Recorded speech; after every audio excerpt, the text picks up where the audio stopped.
Hello everyone. In the last class we have discussed about the length, mass and time measurement. Now we are continuing this. So the next method to measure the length is echo method, or we can say reflection method. This method is used to measure the distance of a hill. जैसे अब हमारे पास ये हिल है और suppose करो रास्ते में कोई वैली है या कुछ और ऐसी चीज़ें हैं जिसकी वजह से हम हिल तक जाकर उसका डिस्टेंस मेज़र नहीं कर सकते, और हिल अगर लार्ज डिस्टेंसेस पर है तो भी हम डायरेक्ट मेथड्स का यूज़ नहीं कर सकते to measure the distance of a hill. तो हम कैसे मेज़र करेंगे, उसके लिए हम यूज़ करते हैं इको मेथड या रिफ्लेक्शन मेथड. हम क्या करते हैं कि एक गन को फायर करते हैं towards the hill and the time interval between the instant of firing and the instant of hearing the eco of the gun shot is noted. क्या करना है, हमने फायर करनी है तो गन फायर की, यहाँ से साउंड जाएगी, जो रिफ्लेक्टेड साउंड वापस आ रही है तो उसको हमने टाइम नोट करना है.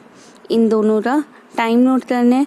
और डिस्टेंस कितना हो जाएगा, यहाँ पर अगर s डिस्टेंस है जाने में तो वापस आते टाइम भी s ही होएगा, तो टोटल डिस्टेंस हो जाएगा 2s. अब ये 2s डिस्टेंस कवर करने के लिए जो टाइम लेगा वो टोटल टाइम होएगा जिस टाइम पर हमने गन फायर की है और जब हमें इको रिसीव हुए है. तो ये टोटल टाइम आ जाएगा कैपिटल T, और यहाँ पर वेलोसिटी आएगी वेलोसिटी ऑफ साउंड. तो ये आपके पास बन जाएगा 2s is equal to v cross t.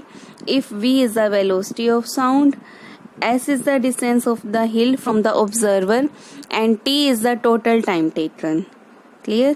So 2s is equal to आ गया v क्रॉस t, तो s की वैल्यू आ जाएगी v cross t divided by 2. In place of sound waves आप लेज़र भी यूज़ कर सकते हो to measure the distance of the moon from the earth. Laser क्या होती है, आपके पास मोनोक्रोमैटिक लाइट होती है और ये यूनि डायरेक्शनल होती है. जैसे आप नॉर्मली टॉर्च से देखते हो तो जो लाइट है वो फैलती है, जबकि मोनोक्रोमैटिक लाइट जो रेड कलर की लेज़र्स आती हैं, टॉयज में आती हैं या आपने लैब्स वगैरह में देखी होंगी, वो एक पर्टिकुलर डायरेक्शन में चलती है. ये होती है हमारे पास मोनोक्रोमैटिक सच एज लेज़र, और ये होती है मल्टी क्रोमैटिक जैसे कि हमारी ऑर्डिनरी लाइट्स होती हैं. तो लेज़र भी आप यूज़ कर सकते हो. लेज़र है एक मोनोक्रोमैटिक इंटेंस. ऑब्वियसली अगर उसने कम एरिया में ट्रैवल करना है तो इसकी इंटेंसिटी ज़्यादा आएगी. So laser is a intense light and unidirectional beam. Now if t is the time taken for the laser beam in going to and returning from the moon, तो distance हम कैसे calculate कर लेंगे, वही ये moon है ये अर्थ है. डिस्टेंस हो जाएगा total 2s.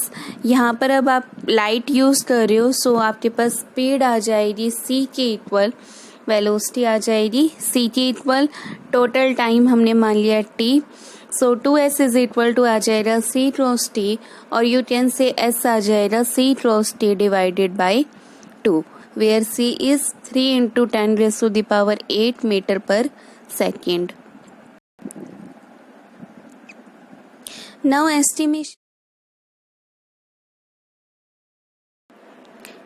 Estimation of very small distances तो मेज़र करने के लिए आप माइक्रोस्कोप का यूज़ करते हो. जैसे कि अगर आपने दो एटम्स के बीच का डिस्टेंस डिटरमाइन करना है तो आप माइक्रोस्कोप का यूज़ कर सकते हो. फॉर विजिबल लाइट जो वेवलेंथ की रेंज होती है वो होती है 4000 to 7000 एंगस्ट्रॉम. मीन्स ये आ जाएगी आपके पास 7 into 10 raise to the power -7. 8 angstrom में होते हैं 10 raise to the power -10 metre. So जो ऑप्टिकल माइक्रोस्कोप है उनका आप यूज़ नहीं कर सकते to resolve particles with sizes smaller than this. But आप इलेक्ट्रॉन बीम का यूज़ कर सकते हो. इलेक्ट्रॉन बीम को फोकस करवाया जा सकता है by properly designed electric and magnetic field. Electron जो होते हैं वो नेगेटिवली चार्ज पार्टिकल्स होते हैं, दैट्स वाई हम इनको फोकस करवा सकते हैं by properly designing of electric and magnetic fields. The resolution of such an electron microscope is limited finally by the fact that electrons can also behave as wave. ये आप 7th unit में पढ़ोगे कि matter का dual nature होता है. Matter wave की तरह बिहेव कर सकता है एंड वेव मैटर की तरह बिहेव कर सकती है. मैटर और वेव जो है वो पार्टिकल की जस्ट टू फॉर्म्स हैं. Matter can also behave as wave. Wave means disturbance. तो जो इलेक्ट्रॉन माइक्रोस्कोप हैं उसमें हम इलेक्ट्रॉन बीम का यूज़ कर रहे हैं. इलेक्ट्रॉन्स वैसे तो पार्टिकल्स हैं बट इलेक्ट्रॉन भी वेव की तरह बिहेव कर सकते हैं और यही इसी वजह से जो इसकी रेजोल्यूशन है वो फाइनली जाती है, एक लिमिटेड हो जाती है कि हम मिनिमम कितना मेजर कर सकते हैं. अगर यहाँ पर इसका जो इलेक्ट्रॉन बीम का जो साइज़ है वो कम होता जाएगा तो उसमें वेव नेचर उतना ही ज़्यादा आता जाएगा, वो डिस्टर्बेंस की तरह बिहेव करने लग जाएगी. तो अदर साइज यहाँ पर जैसे एंगस्ट्रॉम की रेंज है तब तक तो ठीक है, बट उससे अगर उससे भी स्मॉल हो रहा है 10⁻⁻10 से भी स्मॉल हो रहा है तो हम नहीं यूज़ कर सकते इलेक्ट्रॉन माइक्रोस्कोप का, बिकॉज इलेक्ट्रॉन बीम्स तब वेव की तरह बिहेव करना स्टार्ट कर जाएंगी. The wavelength of an electron can be as small as the fraction of an angstrom. Electrons की जो वेवलेंथ होती है उसको हम स्मॉल तो करवा सकते हैं और इतना स्मॉल करवा सकते हैं कि वो एंगस्ट्रॉम की भी फ्रैक्शन बन जाती है. इलेक्ट्रॉन माइक्रोस्कोप से जो हमें लास्ट रेजोल्यूशन मिलता है वो होता है 0.6 एंगस्ट्रॉम और इसमें हम इसका यूज़ कर सकते हैं to resolve atoms and molecules. एक एटम को भी फर्दर रिजॉल्व करने के लिए हम इलेक्ट्रॉन माइक्रोस्कोप का यूज़ कर सकते हैं. हमें पता चल जाएगा कि उसमें प्रोटॉन कहाँ लोकेटेड है, न्यूट्रॉन्स कहाँ हैं एंड इलेक्ट्रॉन्स कहाँ लोकेटेड हैं. In recent times tunnelling microscopes का हम यूज़ कर रहे हैं जिससे कि लिमिट ऑफ रेजोल्यूशन बेटर हो रही है देन एन एंगस्ट्रॉम. मतलब एंगस्ट्रॉम के फर्दर जैसे फर्मी आता है 10⁻⁻15 तो हम उनको भी मेज़र कर पा रहे हैं. Clear. Now next is Avogadro's method. इसका हम यूज़ करेंगे टू डिटरमाइन या to estimate the molecular size of an oleic acid. Oleic acid आपके पास एक सॉप पे लिक्विड होता है जिसका लार्जर मॉलिक्यूलर साइज होता है of the order of 10⁻⁻9 metre. अब मोनोमोलिक्यूलर लेयर बनाएंगे हम ऑलिक एसिड की ऑन अ वाटर सरफेस.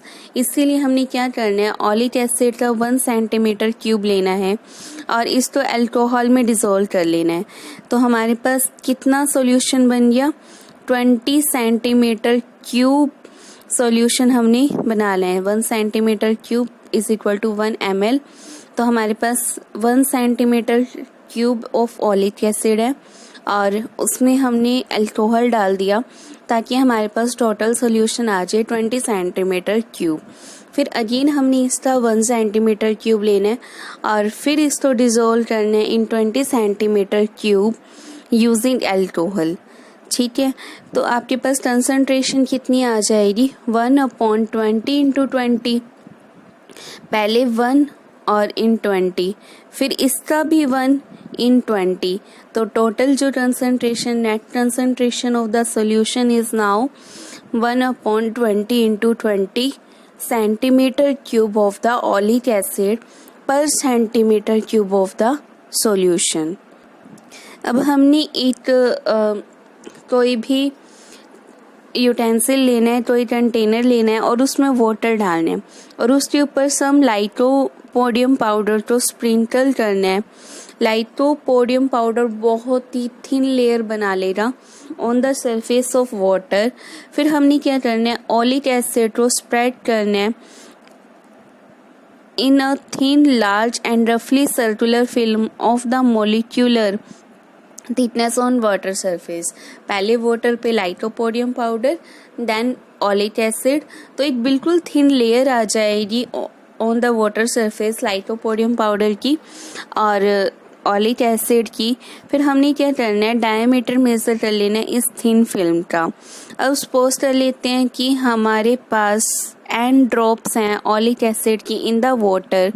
तो जो अप्रोक्सीमेट वॉल्यूम है वो है ईच ड्रॉप का v सेंटीमीटर क्यूब, तो n ड्रॉप्स का कितना आ जाएगा nv सेंटीमीटर क्यूब, और अमाउंट ऑफ ऑलिक एसिड कितना आ जाएगा कंसंट्रेशन मल्टीप्लाइड बाय वॉल्यूम, सो ये आ जाएगा nv इंटू में 1/20 इंटू 20 सेंटीमीटर क्यूब.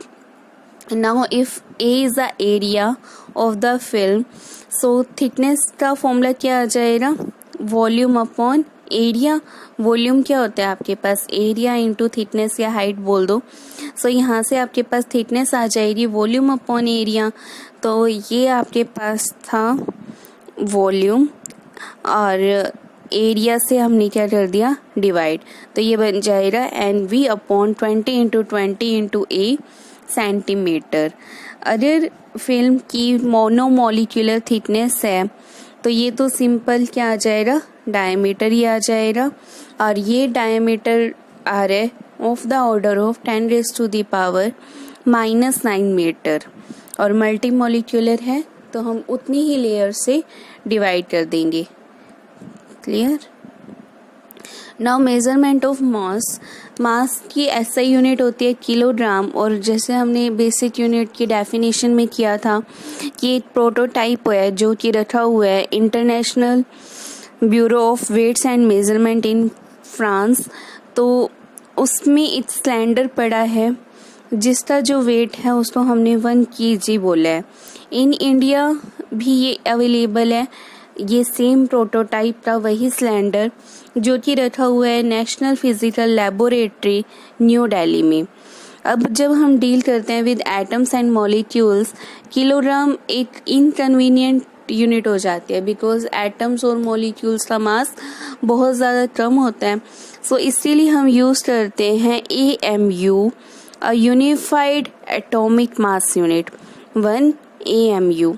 इसकी वैल्यू होती है 1.66 into 10⁻⁻27 kilogram, 1/12 of the carbon 12 को हम बोलते हैं 1 AMU. ये आपने केमिस्ट्री में पढ़ा था और जब मॉल की डेफिनेशन आई थी तब भी आया था. Clear. Now methods of measuring mass. आप एक कॉमन बैलेंस का यूज़ कर सकते हो मास मेज़र करने के लिए.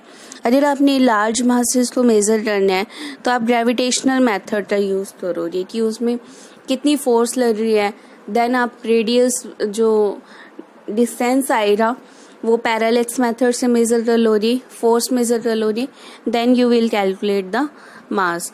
और स्मॉल मासेस को मेज़र करने के लिए आप मास स्पेक्ट्रोग्राफ का यूज़ करोगे जिसमें रेडियस ऑफ ट्रैजेक्टरी जो होती है वो प्रोपोर्शनल होती है mass of a charge particle moving in a uniform electric and magnetic field. Clear. अभी सिर्फ आपको ये लाइन लर्न करनी है कि मास स्पेक्ट्रोग्राफ में क्या करते हैं हम. रेडियस ऑफ ट्रैजेक्टरी जो होती है ये सब प्रिंसिपल है कि इसमें रेडियस ऑफ ट्रैजेक्टरी प्रोपोर्शनल आती है mass of the charge particle जो मूव कर रहा है in a uniform electric and magnetic field. Range of masses of the object we come across in the universe vary over a very wide range. और जो tiny masses हैं वो अब available हैं 10⁻⁻³ किलोग्राम के भी, और जो ह्यूज masses हैं वो आते हैं 10⁻55 किलोग्राम तक के भी. So this is a very wide range of the masses. Now measurement of time. We use an atomic standard of time जो कि बेस था periodic vibrations produce in a caesium atom. ये हमने डेफिनेशन में पढ़ा था.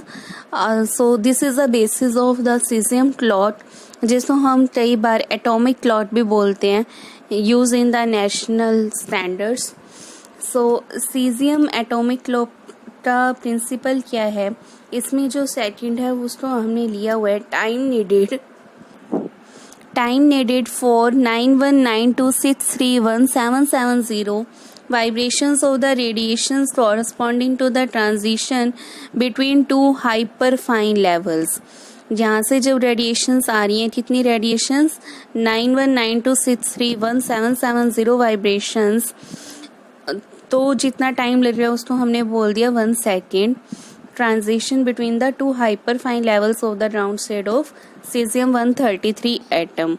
The vibration of the caesium atom regulate the rate of this cesium atomic clock just as the vibration of balance wheel regulate an ordinary wristwatch. wristwatch जो हम पहनते हैं वो क्वार्ट्स की नॉर्मली लेते हैं.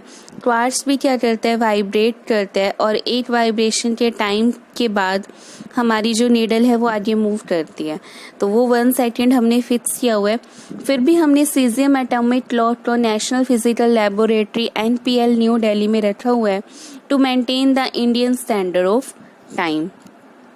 अब हम यूज़ कर रहे हैं quartz crystal watches, but standard के लिए हमने सीजियम एटॉमिक क्लॉक को NPL में रखा हुआ है. क्लियर?